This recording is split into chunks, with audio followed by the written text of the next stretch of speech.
अगर आप में हिम्मत और एकता की कमी है तो ये वीडियो आपके लिए है। होला मोहल्ला आपको इंस्पायर करने वाला है।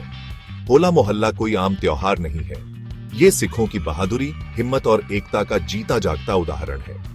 सन 1708 में गुरु गोबिंद सिंह जी ने आनंदपुर साहिब में इस त्योहार की शुरुआत की थी ताकि सिख कम्युनिटी मेंटली और फिजिकली स्ट्रांग बने।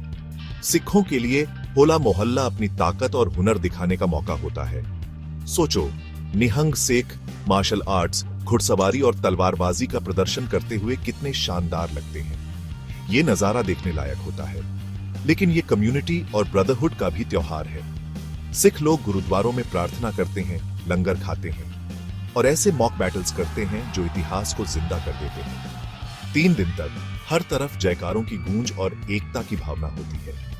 होला मोहल्ला सिर्फ एक त्योहार नहीं है, ये प्यार, बहादुरी और एकजुटता का एक स्ट्रॉन्ग मैसेज है। जय हो।